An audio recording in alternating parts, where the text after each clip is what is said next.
Hello and welcome to the Infinity Saga and Beyond, an MCU fan podcast, part of Logjam Media. My name is Jordan, and with me on this journey through Echo, is Ron. How are you today, Ron? Wow. I can't believe you did that, first of all. But second of all, I'm happy to be here with you, man.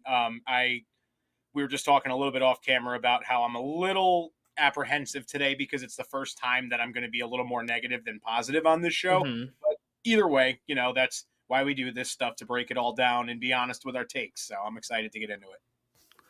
Right, yeah. So if anybody has called me a shill, look, I got some different people on now that'll I'll tell you if they like it or not. No, because I know this will be. So I'll just start off and say, because you just said that I was fine with the show. I wasn't like I was never really hyped by it to begin with. Even that trailer that people were fawning over, I was like, yeah, like looks good, but like it wasn't like ever on the top of my list of things I was excited for. Mhm. Part of that is just because I don't know the character. This is not one I've read a lot of stuff on. Um, I think you mentioned the Daredevil and Echo run recently, and one of the other, I think on our Ultimate Spider-Man we were talking about, and like I haven't read that. I haven't read a lot of recent stuff with Echo, so for me, it's kind of like a blank slate. So I just kind of went in Mhm. there thinking like, whatever it is. I know her from Hawkeye, and that was pretty much it. So for me, it was just kind of like, yeah, and I know people that have listened before will be like, well, Jordan, you liked Secret Invasion, and I'd be like, yeah, I did. um, Boo. so, uh, so yeah, I mean, I guess take for that what you will. I will say we're not a big enough show for Disney to be paying me though either. So, um, I wish they were, but we are talking Echo. 5 episodes dropped, and once I heard it was 5 episodes, my thoughts, like my expectations Expectation? went down. Mhm. And it was because we knew it was supposed to be 6 originally, and it sounds like what they did was they kind of cut 1 and 2 together and kind of cut out other stuff in the show. Um, Mhm. so of course, Echo premiered on January 9th. And then also when they dropped them all at once, I thought they didn't really feel confident in the show. This is the first Mhm. show to be dropped all at once. So with that, and then a cut episode, I was kind of thinking like I was a little apprehensive. So I think having the low expectations helped me a bit. I will say the first episode's very jarring, Mhm. pacing wise, just because you can kind of tell if you're somebody that did not watch Hawkeye, you're out of luck. I think with this first episode, because this first episode, yes, it covers that stuff again, but it gives you no context to any Mhm. of the stuff that happens in Hawkeye. You would be watching and just be like, "Oh, Ronan was in this? Okay. Yeah. Oh, and now he's gone. We never see him again in the show." Like, uh, very bizarre show. I think to have as be the first spotlight. Spotlight was supposed to Maybe. be you don't have to have watched anything before this. This first episode is Mm. confusing if you don't know Daredevil, Hawkeye, anything like that. I think you can understand it, obviously, but when you're saying this new brand is going to be something you don't need to have seen anything else on, but then the first episode is just clips of another show, it's kind of jarring, I think. I um, will say though, I don't think it was like, it was more of like a super cut. You know what I mean? It wasn't like they spent the whole episode just cutting stuff together. Like I oh almost no, felt, no, yeah, it was like yeah, because a lot of that's people where. on, I know you weren't saying that, but a lot of Mhm, people on Twitter were just saying, "Oh, the first episode was just, if you watched Hawkeye, you don't need to watch it." I think the first episode was the best episode by far. mhm, Um, and I didn't think, like, the little bits that we did get from Hawkeye, it didn't feel like too much. I feel like there was way more cool new stuff. My big problem with the show was the way it entirely flipped in tone after that first episode. Like, mm, from all the trailers and the first episode, they make you like think it's going to be the beginning of this sort of like gritty, dark, street level MCU that we're starting to build up with Kingpin and all that stuff. Not to jump ahead way to the end, but like with Daredevil, we're getting all that now, and they're saying that the Netflix one is canon, which means it's probably, since they brought in the new showrunners for that, probably going to be very similar in tone too. And it felt like that was what the first episode was, and then they just take us to rural Oklahoma for 4 episodes. Yeah. It just, that was the jarring thing to me. For me, I felt like I liked getting to know her family, right? I didn't like too much. Okay, so the things that I didn't really care for in this, I know we said we'd start with things we like, but I think we're already in this conversation. Yeah, So, we'll just talk. Yeah, so I think one of the things that was jarring for me is just the random her family having powers when they needed it just to get out of it, just to get out of the fight. And I think that was, I was kind of fine with the show up until then. And then that was kind of like all right, whatever, I guess we're wrapping this up. Right. And then it was it. And then Kingpin is escorted out to his car and he's gone.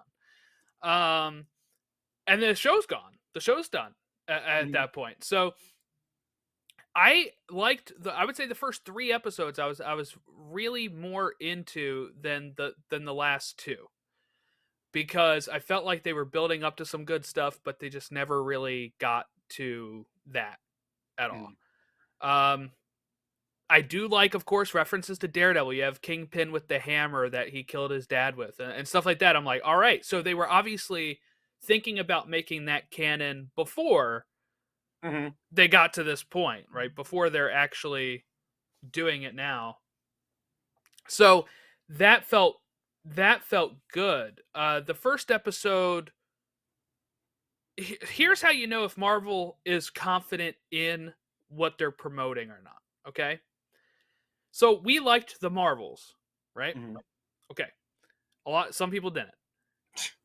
And I feel like Marvel wasn't confident in it. A lot of their promotion relied on, this is the next chapter of the MCU, and they're showing clips from other MCU movies.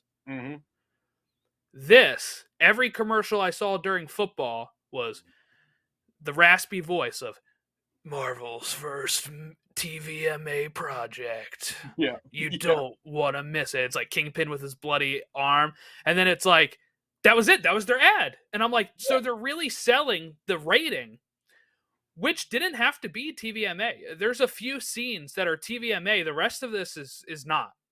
It's just not. And they know people want that. They know people want that kind of stuff. So they were selling it as, this is what it is. And it didn't work for some people because it isn't a TVMA show. If Kingpin isn't in it, it's not really TVMA at that point. You know, he's beating up the ice cream guy. That's probably the roughest scene we saw in this in this show. That and the when Vicky gets shot and he just kind of like spits up the blood. Like that was pretty much it. Speak like that whole thing too. The whole thing with Vicky and like his other 2 little hillbilly counterparts, and like just this guy that works at the bowling alley somehow has like a connection to Kingpin's top man, and he's like calling in and trying to collect a bounty on Maya that he also somehow knows about. Like, I know that the town was obviously very kind of wrapped up, or not a town, whatever you want to call it, just kind of that little area down there. Obviously, Fisk had his hands all in there. He had his shipping departments and stuff. But even still, I doubt that Joe Schmo, who works behind the counter at the bowling alley, is going to have Kingpin's top soldier's number on speed dial that he could just text him. You know what I mean? So, like, there was a lot of stuff like that in the show that just felt like it didn't, like, I don't know. It just didn't work, dude. I guess let's talk a little bit about, like, some of the good stuff here. I thought that the acting, actually, like, taking story out of it, the acting itself was very good. Vincent D'Onofrio could literally play Kingpin in his sleep at this point. And I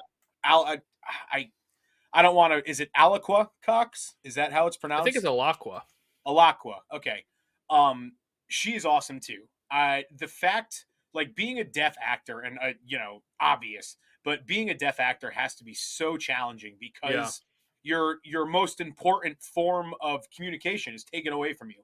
So to be able to like still sort of resonate with a crowd, and like to be able like for people to enjoy that and be like, okay, this is cool. This doesn't seem like uncomfortable. You know what I mean? Like it just she was awesome. She was believable, and the like I don't know if I should say it's like I'm trying to nah, we'll I'm trying to think of how I should put this. Like hmm. Now I'm kind of struggling. I'm trying to like struggling to figure out what exactly I want to say with it. But Hmm. basically, it's all there's some expert analysis for you there, folks. But basically, what it was going to just support is the fact that she did an awesome job in the role, and it wasn't a matter of her like acting or anything like that. Every problem that I had with the show is strictly story related. Or I'll admit, I wasn't really all that invested with the family either. Like they didn't do it for me. Like it felt like they were going for shades of gray kind of characters. Like, but it felt more to me like it was characters who they didn't know like what they wanted to do with. Like she's mad at the grandmother, but then the grandmother's good, and it's like, but her what is it, her uncle that runs the bowling alley? Yeah, I that's the thing. It's not they're not very clear with the relationships Yeah, yeah, yeah. after the flashback. So I'm not I'm not really sure. And that's something that I kind of have a issue with, I guess, when we talk about the family. Like I liked Mhm. seeing the representation and seeing Yeah. I actually kind of liked the Oklahoma bit stuff, but it was like at times I wasn't sure on the connection other than they're just family. Hmm. Um Cue the like Vin Diesel. right, yeah. So like it says for the one person that was her grandfather, it says they're a grandfather figure to Maya. So I don't even know if they confirmed or not if that's her actual grandfather or not. So it seems like they really yes, it is her brother, her uncle apparently, and it Hmm. was her dad's Brother. brother. Okay. Yeah.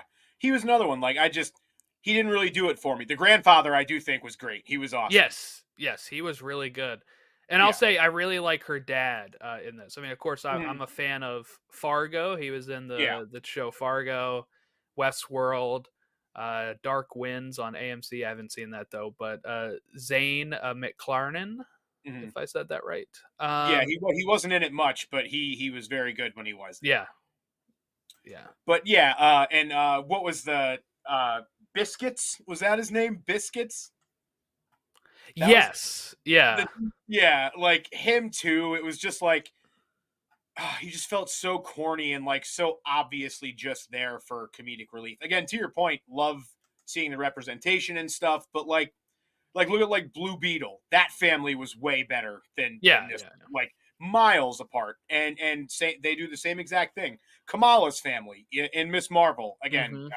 Still don't know what's going on with the dad in that show off care and like it that whole thing just kind of died. But I feel like I have to say it every time I until assume. Look, what I'll say is I assume that it can't have been all bad if he's still in the role right now. I mean, like exactly. they got rid of Jonathan Majors, so I feel like if there was truth behind that stuff, or whatever, or if there was more to it, I feel like they would have had to come out and say something about it. But I don't Yeah. know. Me either. Yeah, and I don't know if there's like a confidentiality thing or like because again, it could also be like an Ezra Miller Flash thing where it's like shit, we got the movie filmed already. We just gotta kind of hope it gets swept under the rug and release it, and then just not bring him back. And then if we're really pressed on it, and if it becomes a major thing in the media, then we'll Yeah, I release guess our. that's how we'll know if they Mhm. if he's still in it whenever Yeah, they show Miss Marvel again. But either way, I say all that just because I feel like you have to mention that when you Yeah, yeah. mention Kamala's family, just because you don't want to come off as like. Anyway, another one, a diverse family that worked really well on screen and was interesting and funny, and I just like the characters in this show just didn't really do it for me again, except for the grandfather. He was really good. Even the grandmother, she like it was she. It just didn't work for me. It just didn't. Hmm. Yeah, I mean, I think the grandmother was acted well, but she wasn't a great character in the sense of Yes. I didn't really. She felt That is what I harsh. meant too, by the way, just to clarify. I don't want Yeah, people thinking I'm crapping on I meant the character. yeah, yeah. I mean, like she's. I mean, for some reason, she blames her Sure. dad. Yeah, or the dad, yeah, for the mother dying. Yeah, it's Yeah, like it made no sense, right? Mhm. And it was something that you're kind of like, wow, she's. I mean, I wouldn't want her as my grandmother. No. And I can understand why Echo, why Maya is like, no, I'm not really dealing with you anymore. Yeah. um, so I guess I also want to talk about because I'm not too familiar with her comic persona. So Mhm. is this why she's called Echo in the comics too, with the echo of the history of the? I feel like that was a really cool tie-in with the ancestor stuff. That Mhm. like it gave her a name, or like it's like our generations are echoing through you, and I'm like, that's how she's gonna get her name in this. But I don't actually know if that's in comics or not. I don't believe so. Admittedly, anytime like the only Echo like titular Echo project that I've read was the Daredevil one, which was kind of a Uh-huh. short Daredevil and Echo. Besides from that, anything I've seen her has been in more of an ancillary role where they don't like Say explore too anything, much. yeah. Like, yeah, but like her, like it just knowing her ties to Kingpin and all that stuff. That's stuff that I've just known for a while. But I don't believe that is her comic origin. I believe they switched it up for the show. Yeah, I like that because I was wondering how Echo would look. Okay, so it works in the sense of one thing I'm getting annoyed with some of these shows on Disney Plus and anywhere is we're gonna name it after the character. Mhm. This is what we're gonna do, right? Yeah, Echo, Obi-Wan Kenobi, Loki, Ahsoka. Miss Marvel, Moon. It's every show. Yeah, and I get that. Like for some of them, you have to. I feel like, but Echo, people didn't know her as Echo at all in Mhm. Hawkeye. No. People looked up who's this person, and the internet saying Echo, and they're like, oh, okay. Mhm. So I do like that there's a reason now you can watch this without knowing comic book stuff and be like, oh, the name makes sense. It's at her history echoing. All right, cool. When some of these shows don't do that. So I'll give them some uh some grace on that because I did really like that part of it. The CG was distracting every time they showed the bird. I was like, we gotta see the CG bird again. I mean, Uh, it's and they can't find a bird that they could or a prosthetic bird or anything. I don't know. It's just like so CG the bird. And the rest of the show is not CG. that's So the like weird seeing part. that, I'm The like, rest of oh, it this is looks so weird. good. Yeah, Yeah, like the flashbacks and like especially that first one when they like the opening shot of with the the show. cave. Like, yeah, like that looks beautiful. Hi, pup. Got a little dog in the background there. Yeah, Oscar. Um, but yeah, that looked awesome. And while we're on that topic, that's another thing I would like to mention that I did enjoy. All of that flashback stuff was really good. Like the sort of silent movie thing they did in the beginning of the third episode was really good. The way they opened the show was really good. Anytime we got to go back and explore Maya's ancestors, that part was really cool to me. Except in the last episode where they did that weird CG where she was like all of them. That felt very like Yeah, yeah, that yeah. felt very CW to me. Yeah, I can see that. Sorry, And it Chris. was also it was also a little on the nose, right? Like Yeah, we can hint to that stuff without needing to be on the nose. yeah, like have her eyes glow blue or something. You know what I Yeah, mean? yeah. Like you don't need to do all that. It just looked very, very cheesy. All right. So, I mean, the other thing I would say with this is it's 5 episodes. It is like 3.5 hours. It really is because it is most of these. The first episode's 50 minutes. The rest of them are 40 or under, Mhm. pretty much. So it goes quick in that regard. But also, I feel like not much actually happens in this, right? So, like, if we're gonna have like a discussion like this, it's kind of like I'm glad we're doing it all at once. I don't know if I would recap this weekly because there just wasn't much to It would recap. be some miserable shows, I can tell you that much. So, look, we did get a post-credit scene on this. So, Mhm. and you know what? Let's before we get there, I guess let's talk about Daredevil appearing in this, which is a lot of reasons why some people are even watching this. Right?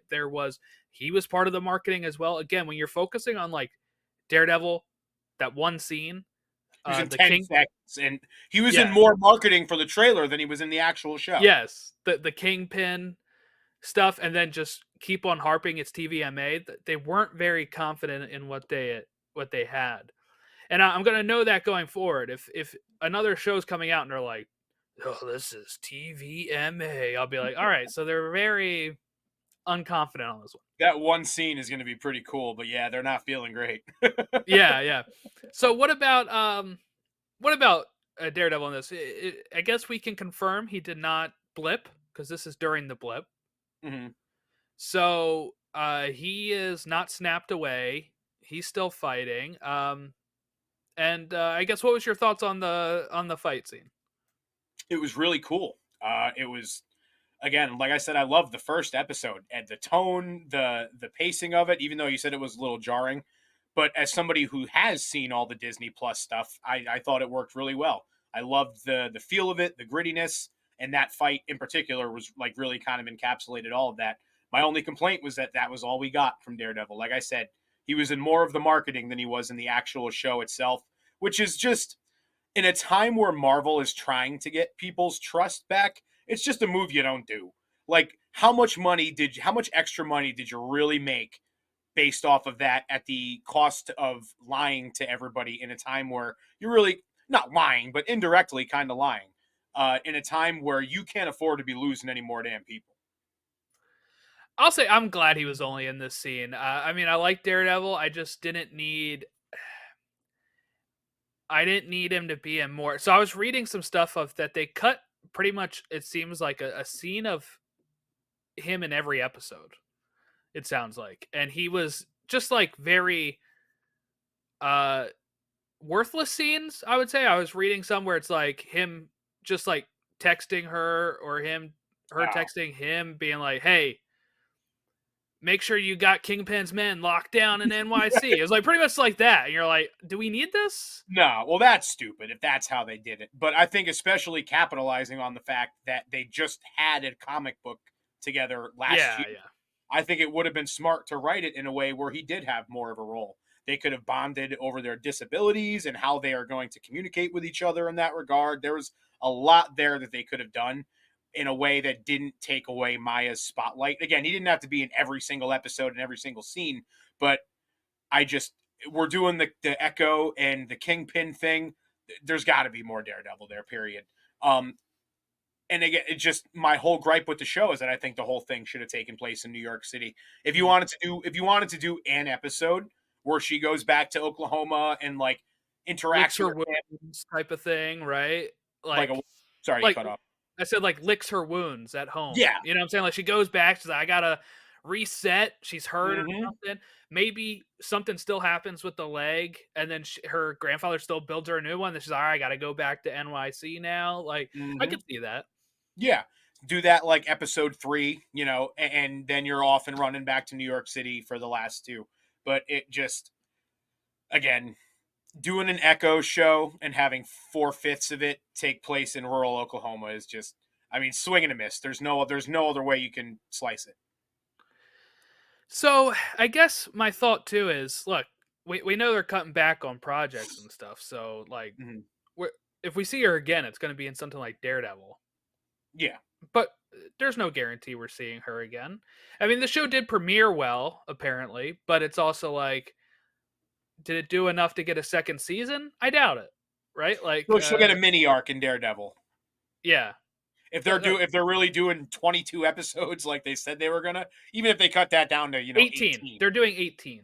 18. Is what they announced, but it's going to be 9 and then 9 a year apart. So pretty much a season 1 and a season 2. Oh, what the? Why are they? What? Why would they just? All right. Anyway, yeah. So that'll be what it is. Maybe she'll have a little arc in that, and obviously, I think she'll be like, you can't just ignore her from here on out, knowing that Kingpin is going to be like, the next street level kind of big bad. But yeah, I don't really expect much more featuring, which is unfortunate again because the character is way better than this show is going to be received. The character itself and the acting of the character. Yeah, I guess let me take a look real quick. I want to check Rotten Tomatoes and see what it actually is at here. It was like ridiculously low last time I saw. Oh, really? It wasn't like 30, but it was compared to Marvel projects, it was bad.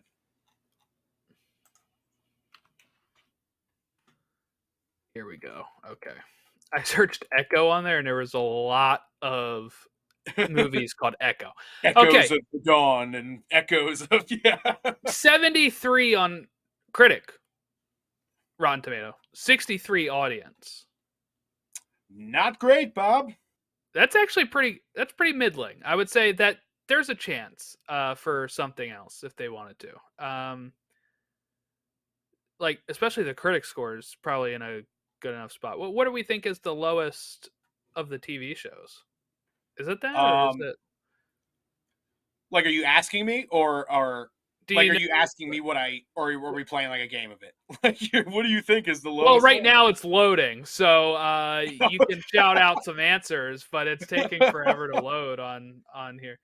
I'd imagine it'll probably be. I don't even know actually. She-Hulk? That was going to be my guess, just because that thing got review bombed so hard. But I almost feel like maybe there was enough going like the other way of people trying to counteract the review bombing. So I'm not really sure. That would be my guess, though. 32 audience score, 77 critics. So I mean, holy crap! Okay, the critics side was still good. Mm. I wish there was like an easy way to see the TV stuff. Miss Marvel had 98% for critic. Yeah. Okay, Secret Invasion had a 53 critic and 47 fan. So that's probably the lowest critic wise when it comes to TV. I think that's mostly just in terms of adjusted expectation. I think people expected a lot more from Secret Invasion. Yeah. People kind of came into this one just knowing it was going to be what it was going to be. So I think that probably helped it out a lot. One scene I do want to, while we're just kind of scatterbraining around here, one scene I did like in the Oklahoma part was when she was like kicking ass while Dragula was playing by Rob Zombie. That was pretty sick. I just wish it was a little longer. That was the only thing. But that was pretty cool. That was probably, outside of the first episode, that was probably my favorite scene of the show.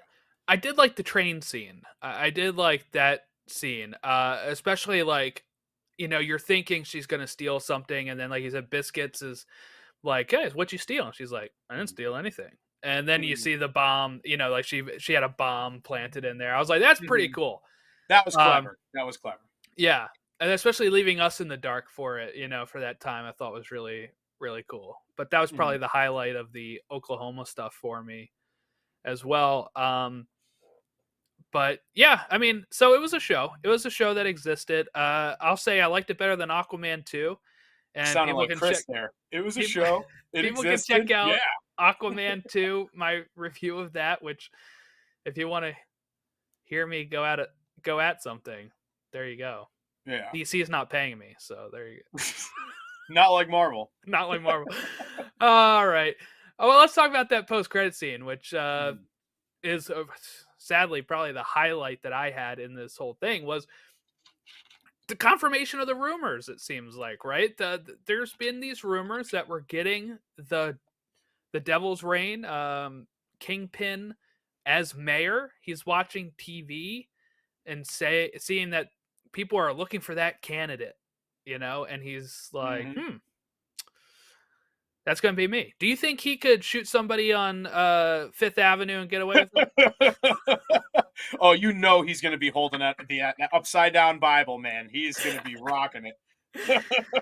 Oh boy.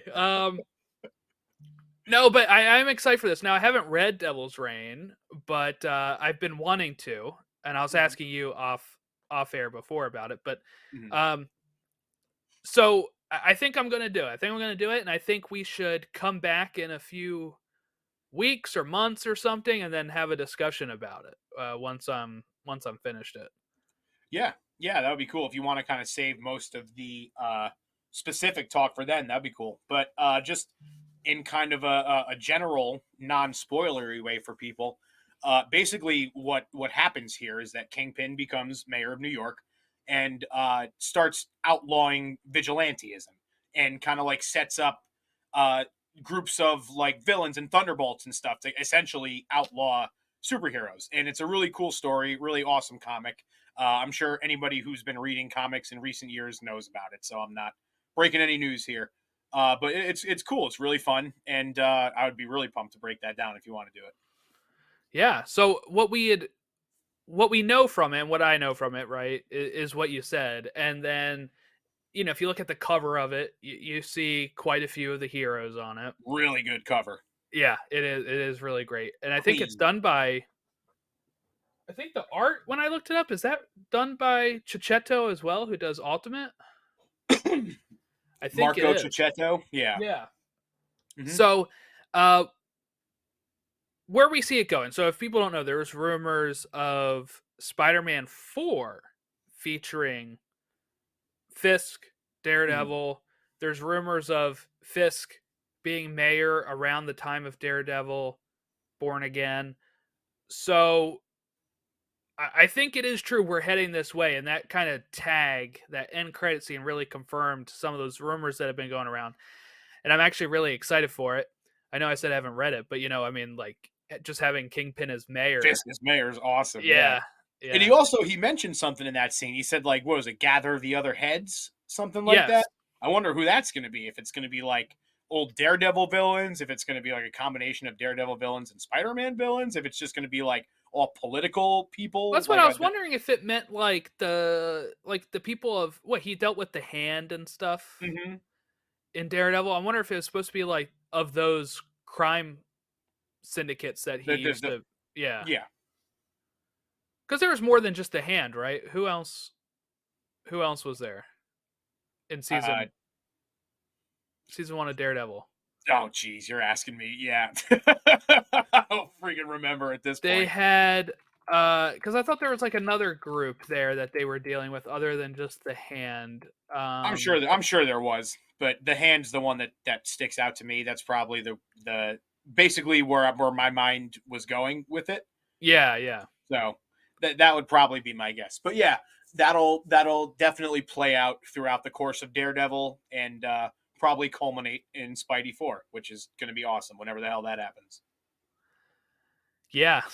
I mean, we're already gonna be at 3 years since No Way Home, uh, which will be the longest that we've went. Sony had been pushing out every 2 years the the Spider-Man movies, so uh, it is amazing that they've actually gone this long It's without depressing. one. It feels like not right. You know what I mean? It's like Yeah, yeah, but we I'd come to rather them get it. I'd rather them get it set. oh yeah, for sure, for sure.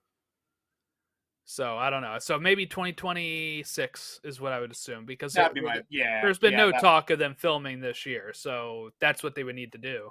yeah, no, that's we haven't even heard in like Scoopers, they are what they are, but we haven't even heard anything from Scoopers about the thing being in pre-production or past the writing stage yet. So that's we got a while.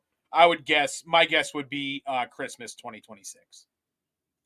Wow, that would be a 5 year gap between Spider-Man movies. Yeah. Maybe and who knows, maybe we get an appearance in like Daredevil, like the last episode or something like that, maybe just as a little tease, something just where it's like, all right, we haven't gone this long without seeing Peter Parker. They still contractually have something. Um, if I remember correctly, once Far From Home was done, it was the contract was done. Mhm. Then they re-upped the contract for No Way Home, and it included No Way Home and an appearance in a Disney production. Because that's how they were kind of starting to split that. Okay, you get them in one of yours, you get a movie for Sony. Mhm. And we haven't seen him since. So I do think there is a spot still for him to appear in one of those contractually. I just don't know, and maybe they don't either, like where they're fitting that in at. Captain America 4. Maybe. That would be. I mean, you'd imagine a large part of that will be taking place in New York. So Yeah, maybe. There's a lot of rumors about that one, so we won't go yeah, too we'll far into see. that. I don't even think they know what the movie's going to be at this point. They're still filming it and chopping stuff up. So yeah, we'll see. Yeah, well, hopefully everything gets sorted out in the future here. Fingers crossed. Anything else about Echo or Fisk or anything before we wrap it up? I know this is on the shorter Yeah, side here. it is what it is. Like I said, it was great characters that, in my opinion, got bogged down by very very bad writing. In my opinion, and I don't even know if I don't really blame the writers as much as I blame this was another one of those projects that was made during like Bob Chapek hell time. Yeah, yeah. So it's one of those things. I'm not going to blame the writers for it. It's probably one of the things that made him want to go on strike to begin with. To be honest with you, it just kind of as an encapsulation of the crazy Marvel stuff we've heard about how they have treated production and writers and things Yeah, like yeah. that in the past. So yeah, it was what it was. Like you said, it was a show. It's here. It's gone. Hope it's not the end of the character, but it is what it is. All right. Well, you can please rate and review us on all of Spotify. Now allows rating. I don't know if it allows reviews, but it allows rating. And then Apple Podcasts, of course, you can rate and review us. There, YouTube, you can leave in the comments below your thoughts on Echo. Make sure you like and subscribe here to the YouTube channel. And that's it. So next episode, I think we've got some time now. We've caught up. That we did What If, we did Echo, and now we've got nothing until Deadpool. Right, and then whenever X-Men 97 comes out. Yeah. So In terms of actual MCU, yeah, it's yeah, basically that and just waiting for sort of emergency pods, like if that Fantastic Four news. Yeah. announcement comes out, things like that. Yeah, Yeah. so in the meantime, we'll come up with some other stuff. Like I said, I think we might do Devil's Reign sometime soon, and then we'll just have a discussion about it, how we see it being translated into the MCU as well. And yeah, And we have our just in the meantime, we will also have our Ultimate Spider-Man reviews every month yes, too. every month. For the if you haven't checked out the first one of those yet on the channel, it's either the last video or the one before it. I forget at this point. It's the last But one, yeah. last one. Yeah. So we're not going to have nothing going on here on the Marvel side of things. Definitely not Logjam as a whole. We've got all kinds of stuff cooking up.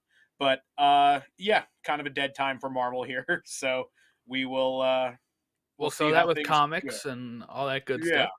Yeah. So yeah, I guess other on the rest of the Log Jam, we have Elseworlds, a DC fan podcast, which we did our Batman villain draft recently. Next week, because we're switching to bi-weekly on that. Next week we'll be doing we're keeping Villains Month going. We're going to talk about we're going to do a tier list of the CW Arrowverse villains. We're going to rank them in the tier list, me and Chris, and then I have some ideas for Valentine's Day coming up here too. So make sure you're following for both this pod and the other pod, maybe, or a combination like we do sometimes where we draft or something. I got some ideas. And then over on Star Wars, around Pod Awakens, of course, we're still dropping every week the Clone Wars chronological Clone Wars watch, and for February 7th, I believe it is, Mhm. podcast, Star Wars Podcast Day. We have a fun episode idea that we're excited about and going to drop over there. So make sure that you follow us over on the Pod Awakens as well if you're a Star Wars fan. Mm-hmm. Yep, And it's I going to think be that's a mostly great it. time. Yeah, it's going to be a great time. Our old pal Tommy Bechtold's going to hop back on with us, and we're going to talk some Star Wars What If. It's really weird that I don't know if the show is actually being made or whatever, but there was a weird thing online last week about how they were developing a What If project, and it was like what, like a week after we had been like, yeah, we should do that for a Yeah, show yeah. idea. So the timing was really cool. They totally stole it from us, and I'll never hear anything otherwise. And yeah, so stay tuned. It's going to be a lot of fun. And what I'll also say is anybody that was really upset about that idea and says Star Wars is not a multiverse, let it go. Not everything has to be canon. Like, No, relax. this It's wouldn't be fun. canon at all. Yeah, It's fun. it's a mental exercise. Yeah. Yeah. And if they make a show like that, it's not going to Mm, be canon. Just let it go. There's not a mhm. multiverse. It's just fun ideas that they're exploring. Yeah, Jeez, people are so worried about canon all the time. It drives me nuts. I know. All right. I'll end it on that rant. So Let's you start a can new show, a new episode right now about how much we hate Star Wars and their canon issues. you can follow us at on Twitter at TO Infinity Saga, and then I don't know, I don't have a consistent handle for this one, so all the other places are in the show notes below. So just check that out. Have a great rest of your week. We'll catch you next time we talk Devil's Reign.